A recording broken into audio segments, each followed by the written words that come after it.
నమస్తే అండి. ఈరోజు మనం మెత్తటి చికెన్ ఫ్రై చేసుకుందామండి. అన్నంలో కలుపుకొని తినేలాగా. ముందు చికెన్ కడుక్కున్నానండి. కడుక్కున్న తర్వాత ఉప్పు పసుపు వేసుకోవాలండి. వేసుకొని తగినంత నూనె వేసుకోవాలండి.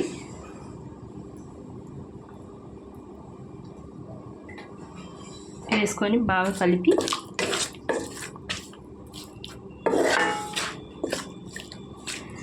నూనె వేడక్కర్లేదండి, వేడవసరం లేదు. ఇలా కలిపి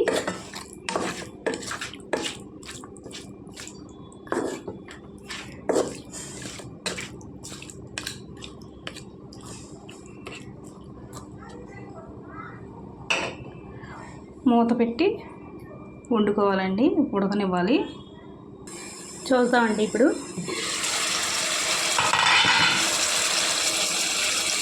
వాటర్ బయటకు వచ్చినాయండి.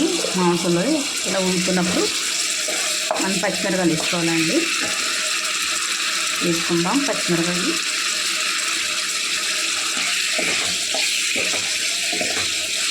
పచ్చిమిరపకాయలు వేసుకున్న తర్వాత ఈ వాటర్ అంతా ఇంకేదాకా వండుకోవాలండి. ఈ అన్నంలో కలుపుకొని తినడానికి చాలా బాగుంటుందండి ఈ ఫ్రై. పప్పుల్లోకి వాటిలో కూడా నంచుకోవచ్చండి. చాలా టేస్టీగా ఉంటుంది. సింపుల్గా అయిపోద్దండి. మూత పెట్టుకొని వండుకోవాలండి. ఇప్పుడు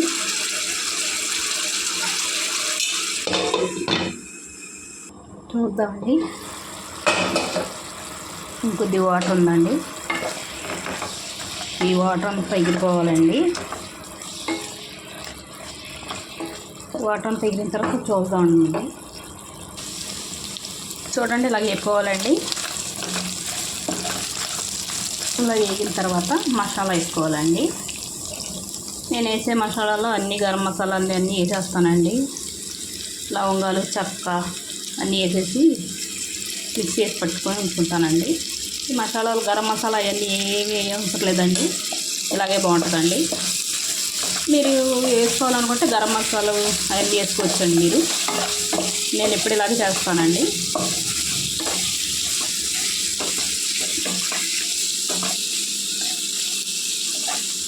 ఈ మసాలా చాలా టేస్టీగా అన్నీ మా దాంట్లో వేసుకోవచ్చండి.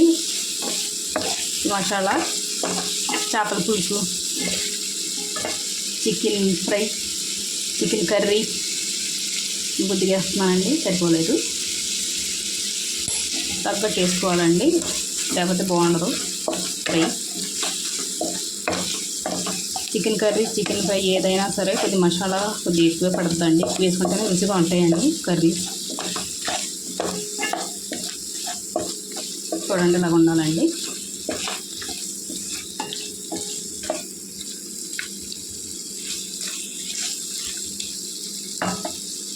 ఇప్పుడు కరివేపాకు వేసుకోవాలండి.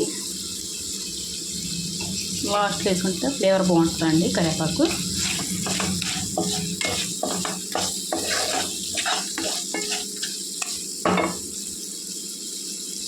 కొద్దిసేపు వేగిన తర్వాత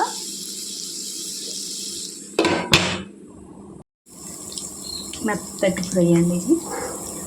చూడండి, ఇలా రావాలండి. ఎక్కువ వేగకూడదండి. ఇది మెత్తగా ఉంటేనే బాగుంటుంది. ఇది అన్నంలో కలుపుకుంటాను. ఇది కారం వేసుకోవాలండి. కారం సరిపడా వేసుకోవాలండి. నేను కొద్దిగా ఎక్కువ వేస్తానండి.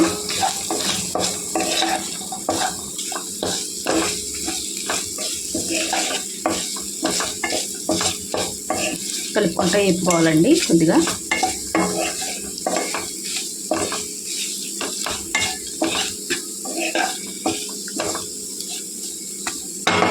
ఒక్క నిమిషం మూత పెడదామండి.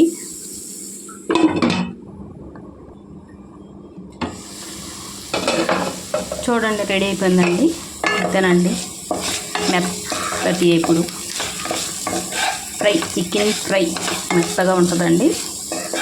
ఎంతో కమ్మగా ఉండేది. ఒకసారి ట్రై చేయండి. వీడియో నచ్చితే లైక్, షేర్, సబ్స్క్రైబ్ చేసుకోండి.